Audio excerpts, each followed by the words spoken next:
श्री सद्गुरु महाराज की जय। बंदो गुरुपद कंज कृपा सिंधु नर रूप हरि, महामोहतम पुंज जासो वचन रवि कर निकर। मेरा मुझ में कुछ नहीं, जो कुछ है सब तोर, तेरा तुझको सौंप के क्या लागेगा मोर। हे गुरु, महर्षि में ही उपदेशामृत का। संसार के सभी लोग रोगी हैं, प्यारे सत्संग प्रेमीगण। संत सग अपवर्ग कर, कामी भव कर पंथ, कहें संत कवि गोविंद, श्रुति पुराण सदग्रंथ। संतों का रास्ता मोक्ष में ले जाने का है। संसार सुख से रहने के लिए है, लेकिन संसार में सुखी कम लोग ही रहते हैं। चाहे गृह त्यागी हो वह गृही बहुत अच्छी तरह से भजन करते हैं तो सुख में रहते हैं। शारीरिक सुख दुख, मानसिक सुख दुख, यह माइक सुख दुख है। यह सदा के लिए नहीं होता। सुख होता है यदि ठीक ठीक सत्संग करें, मन बुद्धि से करें और मन बुद्धि के आगे भी करें। मन बुद्धि के आगे मायावी सुख नहीं, परमात्मा का सुख है। ऐसा मिलन है कि फिर बिछोड़ना नहीं होता। इसके लिए पहले बाहरी सत्संग चाहिए। सत्संग के बिना कर्तव्य नहीं जान सकते कि क्या करना है क्या नहीं। कर्तव्य के लिए जानना चाहिए लौकिक और परलौकिक कर्तव्य। यहाँ के सत्संग में भी सुख मिलता है और परलौकिक सुख संसार से मुक्ति होने पर होता है, वह मोक्ष संबंधी है। वहाँ लौकिक सुख नहीं है। यह जो सत्संग है वह बाहरी सत्संग है, और ध्यान अभ्यास नित्य प्रति करते हैं वह आंतरिक सत्संग है। इसमें भी मिलन होता है। समान कोई नहीं रहता। एकांत में उपवास करने से मिलता है। संतों ने कहा पहले बाहरी सत्संग करो, फिर मोक्ष सुख के लिए आंतरिक सत्संग करो। मोक्ष सुख स्थिर है, उसका क्या वर्णन किया जाए। सूरदास जी कहते हैं, मन वाणी को अगम अगोचर, सो जाने सो पावे। मन वाणी को अगम है, वह क्या बोलेंगे वही जानता है जो उसको पता है। जिसको प्राप्त हो जाता है वही जानता है। जैसे भूख लगी है, अन्न खाने पर जो सुख होता है वह सभी जानते हैं। भूख लगी और भोजन किया, प्रत्येक आदमी भोजन करता है। जब तक हम भोजन नहीं करते हैं तब तक दुख लगता है। यह मन से भी जान सकते हैं और मुंह से भी बोलकर भी जान सकते हैं, लेकिन परलौकिक सुख को इस तरह बोलकर नहीं बता सकते। संसार सुख का भी वर्णन नहीं होता। जैसे धन मिलने पर कैसा सुख होता है वही जानता है जिसको धन मिलता है। ईश्वर की भक्ति में ध्यान करना सार वस्तु है।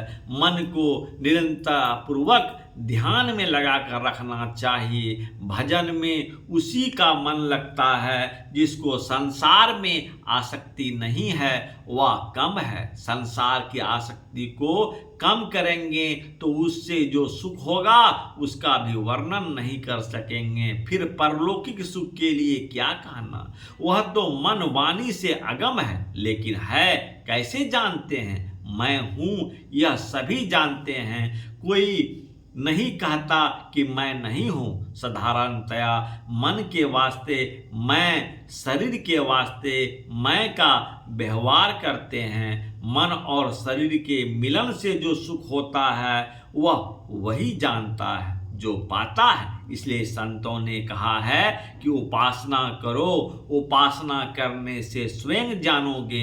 इसको कोई समझा नहीं सकता। उसको सुख मिला है इतना ही कहा जाएगा। ईश्वर का उपासना में सुख मिलता है। कहाँ जाने से मिलता है। अंदर में जहाँ रहें वहाँ स्थिर रहें तो उस सुख को धीरे धीरे चखेगा। कहाँ पर वह सुख मिलेगा। बाहर संसार में कहाँ, कहीं नहीं। बाहर संसार में अपना शरीर रहता है, यह भी क्षण भंगुर है, नाशवान है। यह जो आपने तय का स्वरूप है उसको अपने अंदर में ही प्राप्त किया जाता है। प्राप्त होने पर क्या शक्ति आ गई वह स्वयं जानता है। मैं आपसे कहता हूं कि आप इस संबंध की बातें औरों से सत्संग में सुनते होंगे।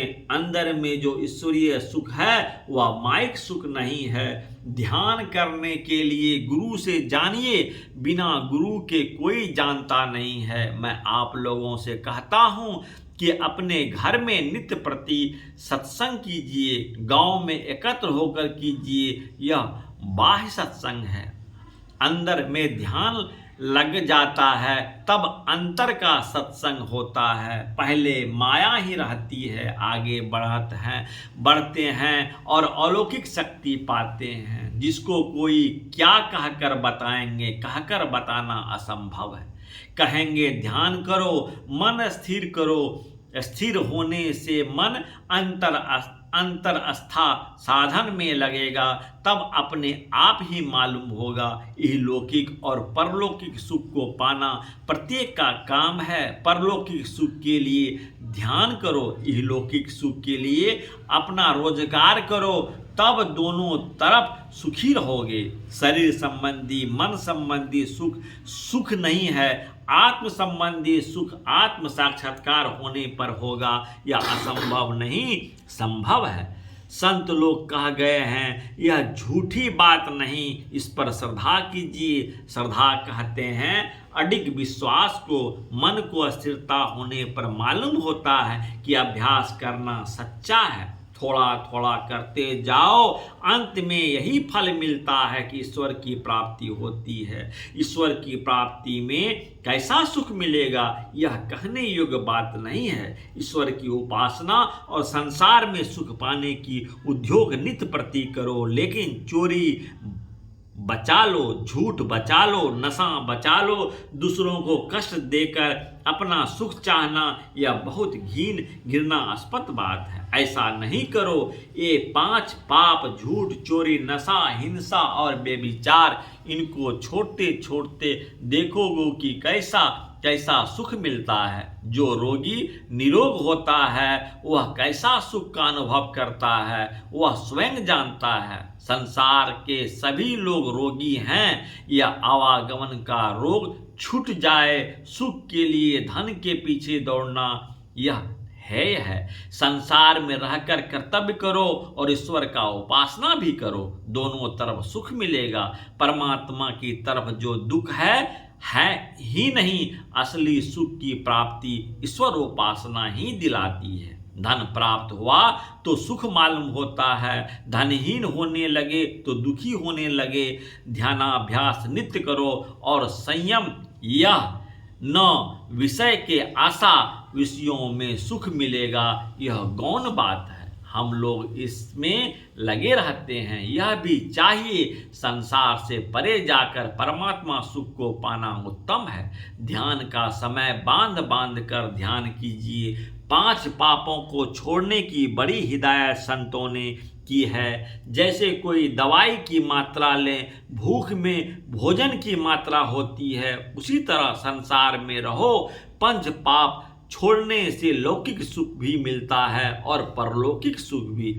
आप लोगों के दर्शन से हमें बहुत खुशी है। आप लोग जितने सत्संग प्रेमी हैं, सबके लिए शुभेच्छा रखता हूँ। सबका कल्याण हो, सभी ईश्वर भजन में लग जाएं। यह प्रवचन महर्षि में ही आश्रम कुप्पा घाट भागलपुर बिहार में दिनांक 9/7/1972 ईस्वी को अपराह्नकालीन सत्संग में हुआ था। सुक्तिकन ओम अप्रत्यय तात्वे यथा नक्षत्रा यंत्र ऋतु सुराय विश्व चक्ष से सामवेद की है। भावार्थ, विश्व के प्रकाशन सूर्य के उदय होते ही चारों चोर की भांति रात्रि के 7 तारे जैसे छिप जाते हैं, वैसे ही सबके साक्षी परमात्मा का ज्ञान होते ही हमारे कामादि शत्रु दूर हो जाता है। धनस्य यस्य राजतो भयं न चास्ति चोरता मृतं च यत्ते मुतानि सर्वजस्ते तद धनम। महाभारत 5म खंड में है। भावार्थ, जिस धन को न राजा से भय है और न चोर से ही, तथा जो मर जाने पर भी जीव का साथ नहीं छोड़ता, उस धर्म रूपी धन का उपार्जन करो। श्री सद्गुरु महाराज की जय। प्यारे बंधुओं जरूर सुने और सबको सुनाएं और निरंतर सब्सक्राइब और शेयर जरूर करें। श्री सद्गुरु महाराज की जय। हे गुरु।